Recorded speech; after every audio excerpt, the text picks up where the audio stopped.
ಆ ಪ್ರವಾದಿ ಮೊಹಮ್ಮದರಿಗೆ ನಾವು ಆರಾಧನೆ ಮಾಡಲ್ಲ, ಅವರನ್ನೇ ನಾವು ದೇವರು ಅಂತ ಹೇಳಲ್ಲ. ಅವರಿಗೆ ಪೂಜೆ ಮಾಡುವುದೇ ನಿಷಿದ್ಧ. ನಮಗೆ ಮನುಷ್ಯರಿಗೆ ಪೂಜೆ ಮಾಡುವುದು, ಸೃಷ್ಟಿಗಳಿಗೆ ಪೂಜೆ ಮಾಡುವುದು ಇಸ್ಲಾಮಿನಲ್ಲಿ ನಿಷಿದ್ಧ. ಇಸ್ಲಾಮಿನಲ್ಲಿ ಅಲ್ಲ ಮಾತ್ರ ಒಬ್ಬನೇ, ಅಲ್ಲಾನಿಗೆ ಮಾತ್ರ ನಾವು ಇದು ಆರಾಧನೆ ಮಾಡಬಹುದು, ಪೂಜೆ ಮಾಡಬಹುದು.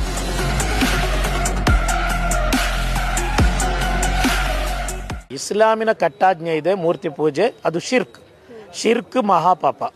ಶಿರ್ಕ್ ಮಾಡಬಾರ್ದು, ಅಲ್ಲಾಹನೊಂದಿಗೆ ಬೇರೆ ಯಾರನ್ನು ಸೇರಿಸೋದು ಅದು ಶಿರ್ಕ್ ಆಗಿದೆ. ಈ ಇಸ್ಲಾಮಲ್ಲಿ ಮೂರ್ತಿ ಪೂಜೆ ಇಲ್ಲ.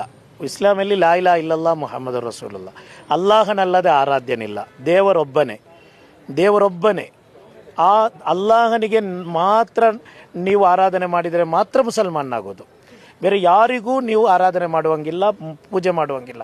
ಅಲ್ಲಾಹನಲ್ಲದೆ ಬೇರೆ ಯಾವನೇ ಇಲ್ಲಿ ಆರಾಧ್ಯನಿಲ್ಲ ಅಂತ.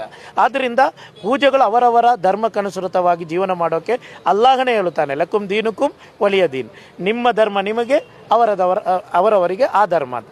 ಅಲ್ಲಾಹನೇ ಇಲ್ಲಿ ಅವಕಾಶ ಕೊಟ್ಟ ನಂತರ ಶಾಫಿ ಸಾದಿಗೆ ಏನು ಹೇಳೋಕ್ಕಾಗಲ್ಲ.